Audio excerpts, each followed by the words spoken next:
¿Alguna vez te has preguntado de dónde procedes en realidad? No únicamente en el sentido biológico, sino también en el espiritual. ¿Cuál es la razón de tu existencia? ¿Qué propósito tienes en este universo tan inmenso? ¿Por qué existe el sufrimiento? ¿Por qué persiste la esperanza? ¿Y por qué experimentas esa sensación de vacío que nada material logra satisfacer? En este momento deseo explicarte el volumen más significativo para responder esas interrogantes en Génesis. Génesis no es simplemente el primer libro de las Escrituras. Es el cimiento de todo aquello en lo que crees, de todo lo que eres y de todo lo que llegarás a ser. Es el libro donde Dios te muestra que tu vida no es una casualidad, que tu historia tiene raíces eternas, y que aunque el mundo se encuentre fracturado, existe un plan de restauración que se inició desde el principio. Este libro fue redactado por Moisés hace más de 3.0 años, pero su mensaje continúa siendo tan vigente como el primer día. Porque Génesis no solo te narra cómo comenzó todo, te revela por qué estás aquí. Demuestra que fuiste creado a imagen de Dios, que fuiste diseñado con un propósito, que fuiste pensado antes de la fundación del mundo. Génesis es el libro de los orígenes, el origen del universo, del ser humano, del pecado, pero también del plan de redención. Es donde conoces a un Dios que crea mediante palabras, que camina junto a su creación, que establece promesas y las cumple, y que nunca abandona a los suyos, aunque fallen una y otra vez. Hoy vamos a recorrer este libro capítulo por capítulo, desde la creación hasta José en Egipto, y vas a descubrir que tu historia personal está conectada con esta historia antigua. Porque para comprender quién eres hoy, primero necesitas entender cómo empezó todo. La palabra Génesis significa origen o comienzo en griego, y eso es precisamente lo que hallamos aquí, el origen de todas las cosas. Moisés escribió este libro mientras guiaba al pueblo de Israel por el desierto, después de haberlo liberado de la esclavitud en Egipto. Ese pueblo necesitaba saber quiénes eran, de dónde procedían y por qué Dios los había escogido. Génesis les respondió esas preguntas y, hoy, miles de años después, sigue respondiendo las tuyas. Este libro abarca aproximadamente 2000 años de historia humana. Comienza con la creación del universo y termina con la muerte de José en Egipto. En medio de esos dos puntos encontramos relatos de fe, fracaso, promesas, paciencia y un Dios que nunca se rinde con su creación. Génesis está dividido en dos grandes secciones. Primera, del capítulo 1 al 11, es la historia primitiva de la humanidad en creación, caída, diluvio y dispersión de las naciones. La segunda, del capítulo 12 al 50, es la historia de los patriarcas Abraham, Isaac, Jacob y José.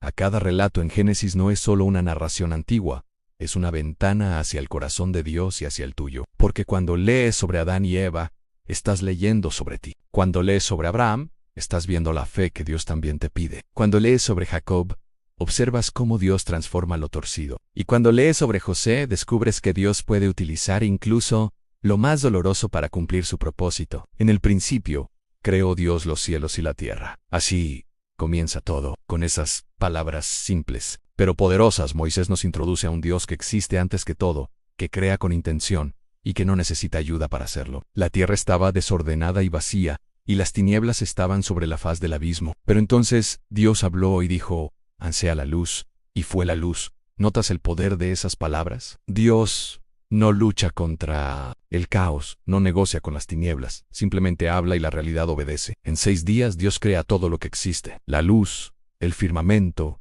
la tierra seca y los mares, el sol, la luna y las estrellas, los peces y las aves, los animales terrestres. Y cada vez que termina una etapa, la Biblia da: «Y si vio Dios que era bueno», pero el clímax de la creación no es el universo, es el ser humano. En el capítulo 1, versículo 26, leemos algo extraordinario. «Entonces dijo Dios: hagamos al hombre a nuestra imagen, conforme a nuestra semejanza». Aquí está la verdad que define tu identidad. Fuiste creado a imagen de Dios. No eres un accidente cósmico. No eres el resultado de procesos ciegos. Fuiste diseñado por un creador intencional que te dio dignidad, propósito y valor eterno. Y creó Dios al hombre a su imagen. A imagen de Dios lo creó. Varón y hembra los creó. Eso significa que cada ser humano, sin importar raza, nacionalidad o condición, lleva la marca de su creador. Fuiste hecho para reflejar algo de Dios en la tierra. Y eso no es solo un dato teológico, es la base de tu identidad. Cuando el mundo te dice que no vales, Génesis te recuerda que llevas la imagen del Dios eterno. Dios pone a Adán y Eva en el jardín del Edén, un lugar perfecto donde no hay dolor, enfermedad ni muerte. Les da una misión a fructificar, multiplicarse, llenar la tierra y señorear sobre ella. Pero también les da una advertencia. En medio del jardín hay 2 árboles especiales, el árbol de la vida y el árbol del conocimiento del bien y del mal. Y Dios dice, de todo árbol del jardín podrás comer, mas del árbol de la ciencia del bien y del mal no comerás, porque el día que de él comieres, ciertamente morirás. En esa advertencia no es arbitraria, es un acto de amor, porque Dios les está dando libertad genuina, la capacidad de elegir, y con esa libertad viene responsabilidad. Pero entonces entra el enemigo. En el capítulo 3 aparece la serpiente, que es más astuta que todos los animales del campo, y comienza a sembrar duda en el corazón de Eva con que Dios os ha dicho, no comáis de todo árbol del huerto. Esa es la estrategia del enemigo desde el principio, distorsionar la palabra de Dios, hacer que dudes de su bondad, plantar la idea de que Dios te está ocultando algo bueno. Eva responde, pero el enemigo insiste, no moriréis, sino que sabe Dios que el día que comáis de él, serán abiertos vuestros ojos, y seréis como Dios, sabiendo el bien y el mal. Y Eva cae en la trampa. Mira el fruto, lo ve bueno para comer, agradable a los ojos, y codiciable para alcanzar sabiduría. Toma, come y le da también a Adán, y en ese momento todo cambia. La Biblia dice que entonces fueron abiertos los ojos de ambos y conocieron que estaban desnudos. Por primera vez sienten vergüenza, por primera vez se esconden de Dios. Cuando Dios llega al jardín pregunta, ¿dónde estás tú? No porque no supiera, sino porque quería que Adán enfrentara la realidad de lo que había hecho. Y Adán, en lugar de confesar, culpa a Eva y Eva, culpa a la serpiente. Así comienza el ciclo de evadir responsabilidad que sigue hasta hoy. Pero aquí está lo impresionante. Incluso en medio del juicio, Dios muestra gracia. Le dice a la serpiente Ni, pondré enemistad entre ti y la mujer, y entre tu simiente y la simiente suya. Esta te herirá en la cabeza, y tú le herirás en el calcañar. Esa es la primera promesa del Evangelio. Dios está anunciando que vendrá alguien, un descendiente de la mujer, que aplastará a la cabeza de la serpiente. Ese alguien es Jesús. Dios saca a Adán y Eva del jardín. Ya no pueden comer del árbol de la vida. Ahora conocerán el dolor, el trabajo difícil, el sufrimiento, pero no los abandona les hace túnicas de pieles para cubrirlos. Hizo que hubo derramamiento de sangre, un sacrificio para cubrir su desnudez. Desde el principio, Dios estaba mostrando que la solución al pecado requeriría sangre derramada. Adán y Eva tienen hijos, Caín y Abel, y aquí vemos cómo el pecado no solo afecta la relación con Dios, sino también las relaciones humanas. Caín, movido por celos y enojo, mata a su hermano Abel. El primer asesinato de la historia humana ocurre entre hermanos. Y cuando Dios le pregunta a Caín, ¿dónde está tu hermano?, él responde con evasivas, ¿soy yo acaso guarda de mi hermano? Pero Dios sabe. Y le dice la voz de la sangre de tu hermano, clama a mí desde la tierra. El pecado no se puede ocultar. Tarde o temprano sale a la luz. Cain es maldecido, pero incluso en su maldición, Dios le pone una señal para que nadie lo mate, porque Dios no se deleita en la destrucción, sino en la redención. A medida que la humanidad se multiplica, el pecado también crece. El capítulo 6 describe una situación terrible. Y vio Jehová que la maldad de los hombres era mucha en la tierra, y que todo designio de los pensamientos del corazón de ellos era de continuo solamente el mal. La humanidad se ha corrompido tanto que Dios decide enviar un diluvio para limpiar la tierra. Pero en medio de esa oscuridad hay un hombre justo, Noé. La Biblia dice, pero Noé halló gracia ante los ojos de Jehová. Dios le ordena construir un arca, una embarcación enorme que salvará a su familia y a representantes de todos los animales. Noé obedece, aunque nunca había visto lluvia. Durante 120 años, construye el arca mientras predica justicia a una generación que se burla de él. Finalmente llega el diluvio. Llueve durante 40 días y 40 noches. Toda la tierra es cubierta, pero dentro del arca, Noé y su familia están a salvo. Esa arca es un símbolo poderoso de salvación. Así como Noé entró al arca y fue salvado del juicio, hoy Cristo es tu arca. Cuando estás en él, estás a salvo del juicio eterno. Después del diluvio, Dios hace un pacto con Noé. Promete que nunca más destruirá la tierra con agua. Y como señal de ese pacto, coloca un arco iris en las nubes. Cada vez que veas un arco iris, recuerda que Dios es un Dios de pactos, un Dios que cumple lo que promete. Pero la humanidad vuelve a rebelarse. En el capítulo 11 intentan construir una torre que llegue hasta el cielo. La torre de Babel. Su motivación es clara. Hagámonos un nombre. Quieren ser recordados. Quieren ser como Dios. Pero Dios confunde sus lenguas y los dispersa por toda la tierra. Porque cuando el hombre intenta construir sin Dios, siempre termina en confusión. Y aquí es donde Génesis cambia de enfoque. Del capítulo 12 en adelante, Dios ya no está tratando con toda la humanidad, sino con un hombre y su descendencia. Ese hombre es Abraham. Dios le dice, vete de tu tierra y de tu parentela, y de la casa de tu padre, a la tierra que te mostraré. Y haré de ti una nación grande, y te bendeciré, y engrandeceré tu nombre y serás bendición. Esa promesa es el corazón de Génesis. Dios está comenzando un plan de redención que culminará en Cristo. Abraham Bobides deja todo lo que conoce y viaja a una tierra desconocida, confiando solo en la palabra de Dios. Esa es la fe que Dios valora. No es fe en lo que ves, sino fe en lo que Dios dice. Dios promete darle a Abraham un hijo.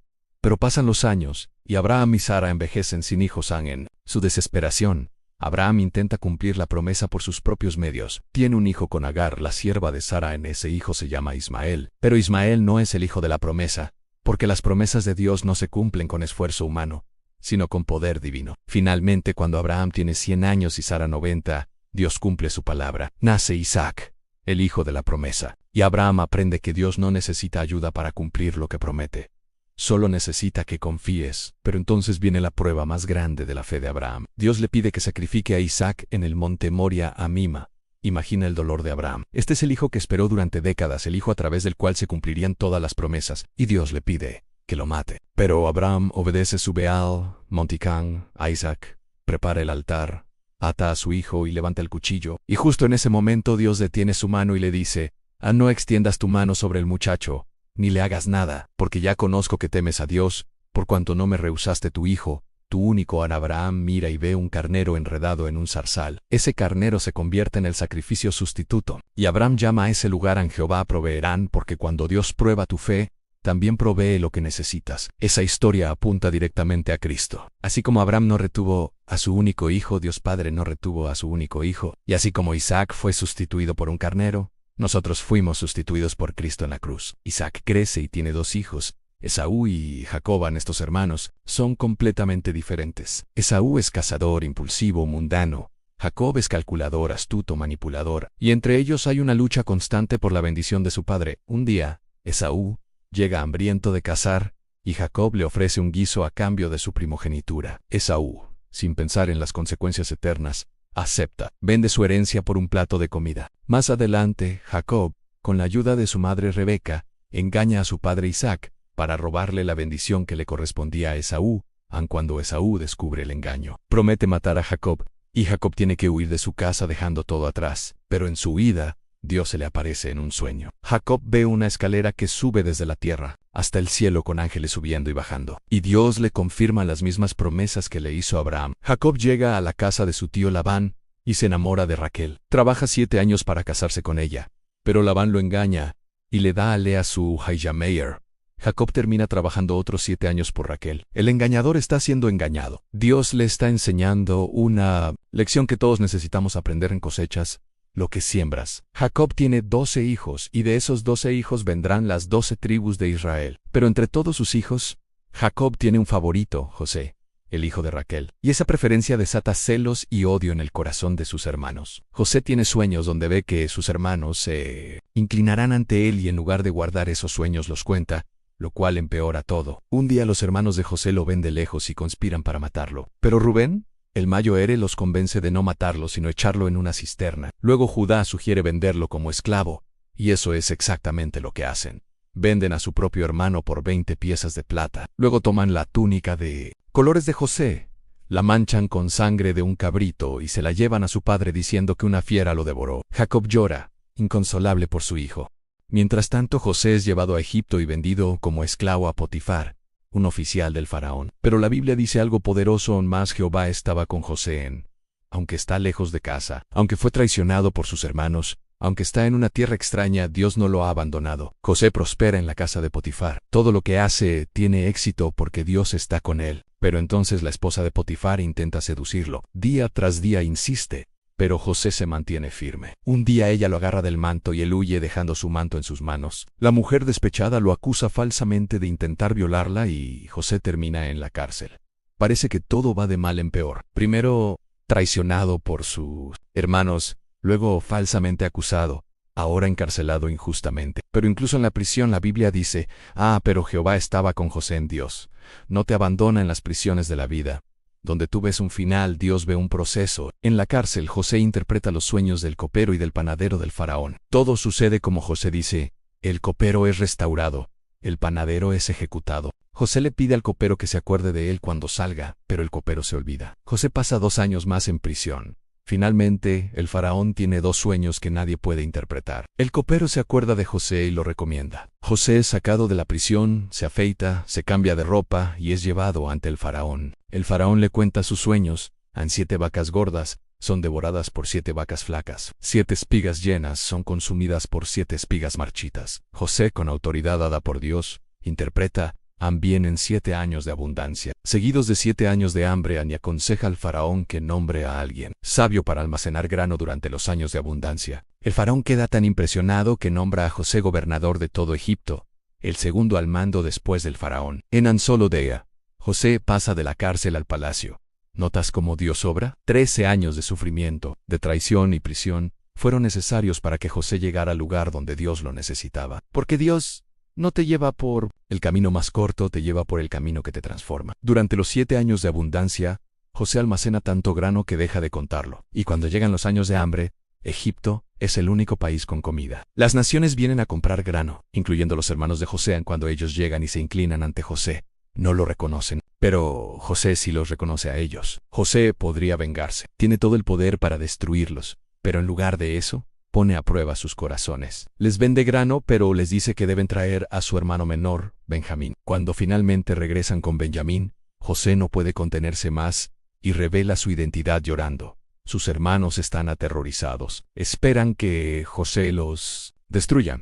Pero José dice algo que resume toda la soberanía de Dios en Génesis: en vosotros pensasteis mal contra mí, mas Dios lo encaminó a bien para hacer lo que vemos hoy. Para mantener en vida a mucho pueblo, esa frase lo cambia todo, porque muestra que Dios puede tomar las peores intenciones humanas y usarlas para cumplir su propósito. Lo que el enemigo quiso usar para destruirte, Dios lo está usando para posicionarte. José trae a toda su familia a Egipto. Jacob, ya anciano, ve a su hijo José antes de morir, y la familia de Israel se establece en Gosén, en Egipto. Génesis termina con la muerte de José, pero antes de morir, José hace jurar a sus hermanos que cuando Dios los visite, los saque de Egipto, lleven sus huesos con ellos, porque José sabe algo que sus hermanos necesitan recordar. Egipto no es el hogar final.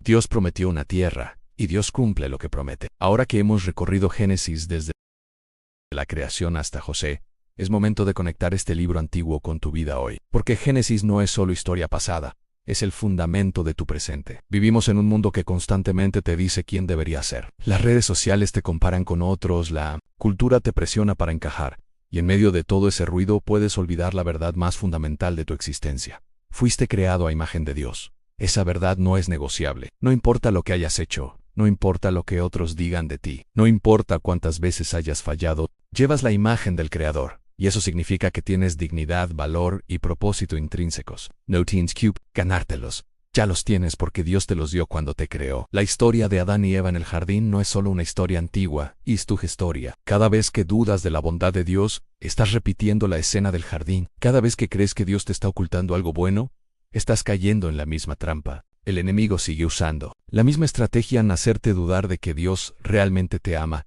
y que su plan es realmente bueno. Pero Génesis también te muestra que incluso cuando caes, Dios no te abandona. Así como Dios fue a buscar a Adán en el jardín preguntando, ¿dónde estás? Hoy sigue buscándote cuando te escondes por vergüenza, cuando intentas cubrir tu culpa con tus propios esfuerzos.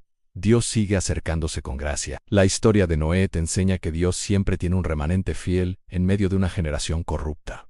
No tienes que seguir la corriente del mundo. No tienes que hacer lo que todos hacen. Puedes ser como Noé, construyendo tu arca de fe mientras otros se burlan, porque al final los que confían en Dios son los que permanecen. Abraham te muestra que la fe no es ausencia de dudas, sino confianza a pesar de las dudas. Abraham tuvo momentos de debilidad, mintió, intentó cumplir las promesas por sus propios medios. Pero Dios siguió siendo fiel, porque la fidelidad de Dios no depende de tu perfección.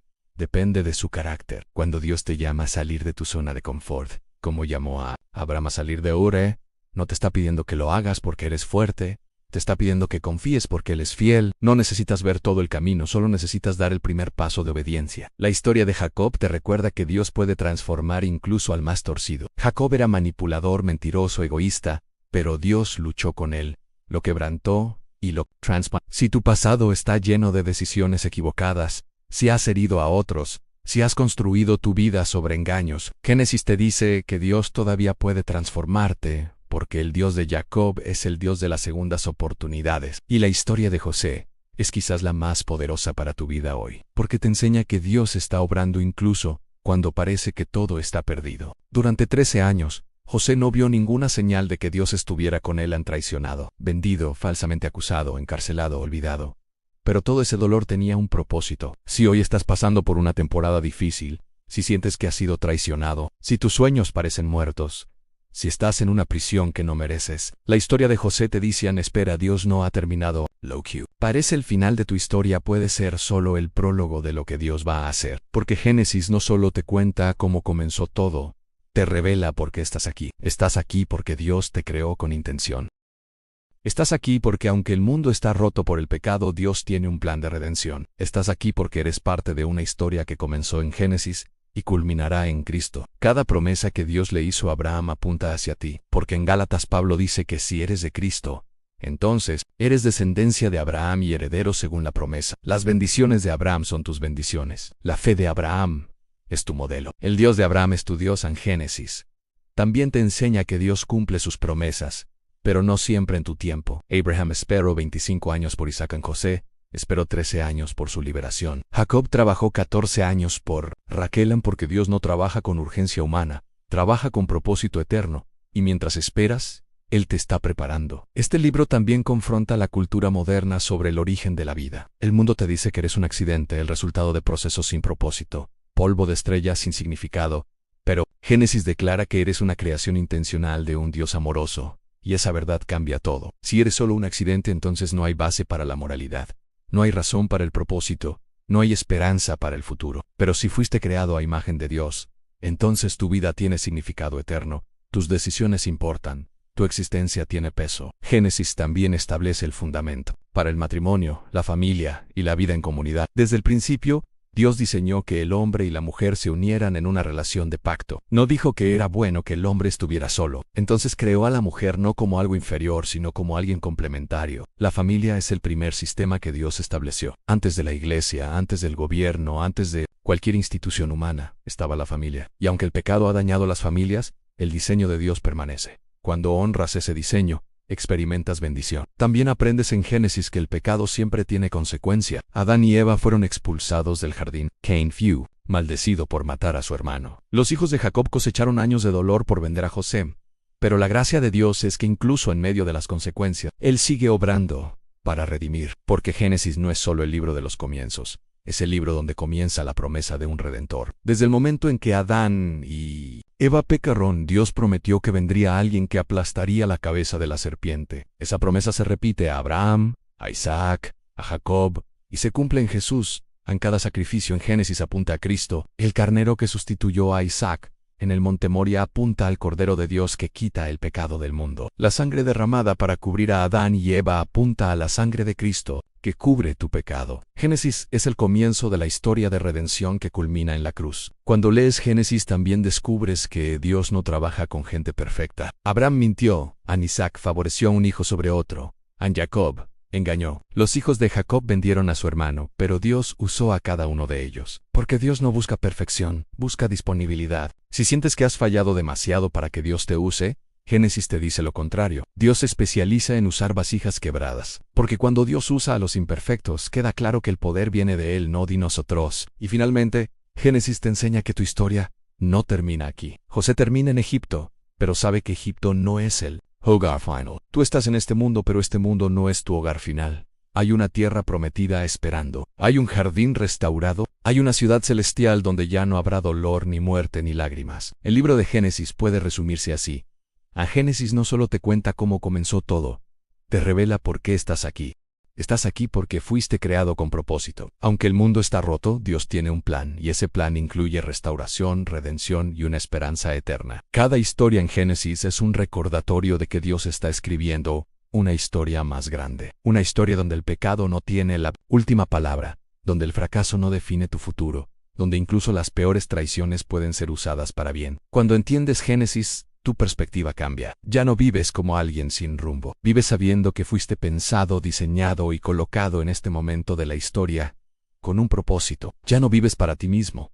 Vives para reflejar al Creador que te hizo. Ya no temes al futuro porque el mismo Dios que sacó luz de las tinieblas en la creación puede sacar belleza de tu caos. El mismo Dios que convirtió la traición de José en salvación, para muchos, puede convertir tu dolor en propósito. Así termina Génesis, un libro escrito hace miles de años, pero con un mensaje que sigue resonando hoy. Un libro que no solo registra historia, sino que establece el fundamento para toda tu fe. Un libro que te muestra que no eres un accidente, no estás solo y tu vida tiene un propósito eterno.